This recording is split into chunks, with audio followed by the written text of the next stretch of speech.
آج ہم تفہیم القرآن کا مقدمہ پڑھیں گے۔ یہ مقدمہ تفہیم القرآن کی پہلی جلد کی ابتدا میں موجود ہے۔ اصل میں یہ مولانا مودودی کی زبان میں قرآن حکیم کا تعارف ہے۔ اس سے پہلے کہ آپ آگے کی ویڈیو سنیں، آپ نے ایک کام کرنا ہے۔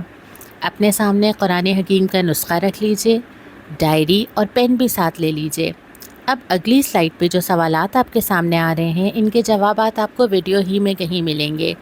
پہلے 5 سوال کے جواب ویڈیو سے ڈھونڈیے، اور جو آخری سوال ہے، سوال نمبر 6، کہیں کہیں ویڈیو میں سٹیکی نوٹس پہ قرآن کی آیات آئیں گی جو مثال ہوں گی۔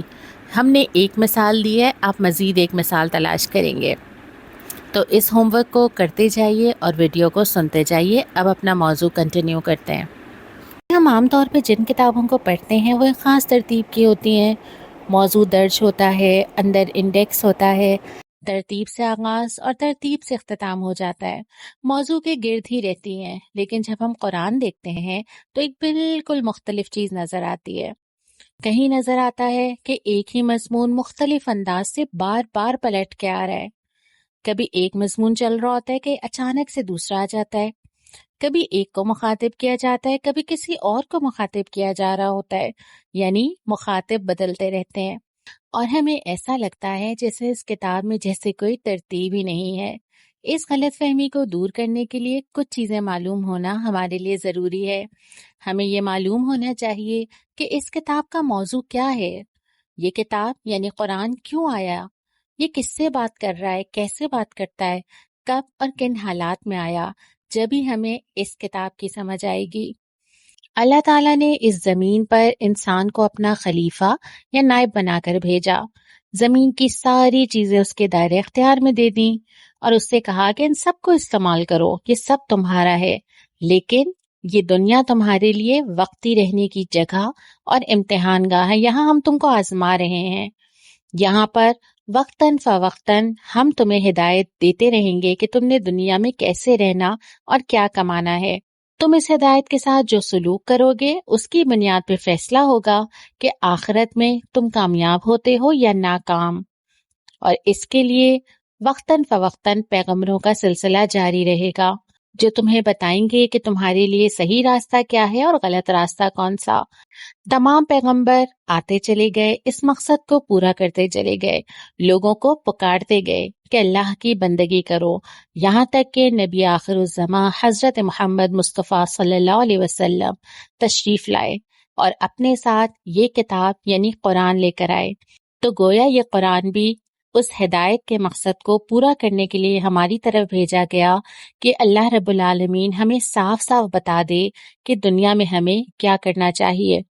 اس بات سے ہمیں یہ معلوم ہوا کہ قرآن کا اصل اور بنیادی موضوع انسان ہے۔ قرآن کا مدعا یہ ہے، یعنی قرآن چاہتا یہ ہے کہ وہ انسان کو صحیح رویے کے بارے میں بتائے۔ اس لیے اس کا بنیادی مرکزی مضمون صرف یہی ہے کہ درست رویہ، درست راستہ کون سا ہے، اور غلط رویہ یا غلط راستہ کون سا ہے۔ یہی وہ 3 چیزیں ہیں جن کے گرد قرآن کی ساری گفتگو ہے۔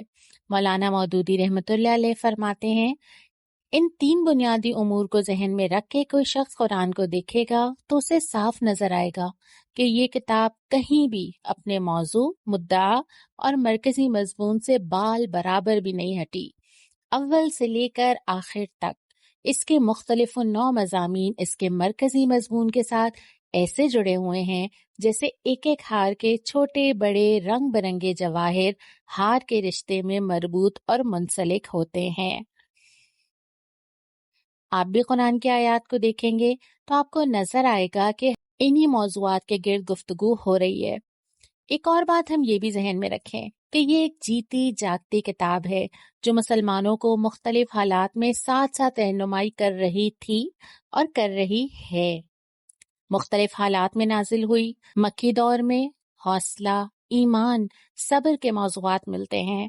ہجرت کا وقت قریب آتا ہے، پرجوش خطبے دیے جاتے ہیں، کامیابی کے وعدے کیے جاتے ہیں، اعتراضات کے جواب دیے جاتے ہیں اور ایسے ہی موضوعات پہ بات کی جاتی ہے۔ ہجرت کے بعد مدینہ پہنچے تو ہدایات اور احکامات کا سلسلہ شروع ہوا، غزوات شروع ہوئے، میدان جہاد کے بارے میں بتایا گیا اور اس سے منسلک ایک طویل سلسلہ ملتا ہے، اور مدینہ میں اسلامی ریاست قائم کرنے کے لیے قرآن ساتھ ساتھ رہنمائی دیتا ہوا نظر آتا ہے۔ ہم آس پاس کی جو نصاب کی کتابیں سمجھ کے قرآن کو اٹھا لیتے ہیں تو ہمیں حیرانگی ہوتی ہے، کیونکہ یہ نصاب کی کتاب نہیں ہے، یہ زندگی کے ساتھ ساتھ چلنے والے براہ راست خطبے ہیں جو اپنے ماننے والے کو زندگی کے ہر طرح کے حالات میں ساتھ ساتھ رہنمائی کرتے ہوئے بتاتے ہیں کہ اسے کیا کرنا چاہیے۔ ہم قرآن اٹھائیں تو ایسا کیا کریں کہ یہ ہمارے دل میں اتر جائے، یہ ہماری مدد کرے۔ یہاں پہ مولانا مودودی کچھ مشورے دیتے ہیں۔ وہ کہتے ہیں سب سے پہلے اپنے ذہن کو خالی کر لیجئے، جو کچھ ذہن میں دنیا نے، حالات نے، ہمارے اپنے خیالات نے بھر رکھا ہے، اس سب کو نکالیں اور قرآن کے لیے راستہ بنائیں۔ ہدایت کی دعا کے ساتھ کھولیں کہ یہ آیات ہمارے دل میں اترے اور ہمیں صحیح راستہ دکھائیں۔ بار بار پڑھیں، اہم نکات کو لکھ لیا کیجئے، نوٹس بنا لیا کیجئے، مطالعہ کریں سکون اور اطمینان اور تفصیل کے ساتھ۔ زندگی کے ہر مرحلے میں الگ انداز سے سمجھ آئے گا۔ اپنی زندگی سے اس کو جوڑیں، اپنی زندگی کے حالات کو اس میں تلاش کریں۔ قرآن کا جو مشن ہے، قرآن کو قائم کرنا، اسے سمجھ کے اپنائیں، کیونکہ قرآن سنبھالنے یا محفوظ کرنے کے لیے نہیں، بلکہ قرآن اس کو عمل میں لانے کے لیے ہے۔ جب ہی آپ کو یہ لگے گا کہ یہ آپ کی اپنی زندگی پہ تبصرہ کر رہا ہے۔ مولانا مودودی لکھتے ہیں وہ سارے تجربات آپ کو پیش آئیں گے جو نزول قرآن کے وقت پیش آئے تھے۔ حبش و طائف کی منزلیں بھی آپ دیکھیں گے، بدر و احد سے لے کر حنین اور تبوک تک کے مراحل بھی آپ کے سامنے آئیں گے۔ ابو جہل اور ابو لہب سے بھی آپ کو واسطہ پڑے گا، منافقین اور یہود بھی آپ کو ملیں گے، سابقین الاولین سے لے کے مؤلفۃ القلوب تک سبھی طرح کے انسانی نمونے آپ دیکھ بھی لیں گے اور برت بھی لیں گے۔ ہم جب آپ صلی اللہ علیہ وسلم کی زندگی اور قرآن کو ساتھ ساتھ پڑھیں گے تو ہم یہ سمجھ سکیں گے کہ کیسے آپ صلی اللہ علیہ وسلم قرآن کے اس مشن کو لے کر اٹھے اور کیسے اس مشن کو مکمل کرنے میں قرآن نے مدد کی۔ مولانا مودودی فرماتے ہیں قرآن کی دعوت لے کر دنیا کے اوپر چھا جانے کا جو کام ہمیں خود قرآن نے دیا ہے، یہ قرآن اسی کے لیے مدد کرتا ہے، اور ہمیں بھی اسی توقع کے ساتھ اس قرآن سے استفادہ کرنا چاہیے۔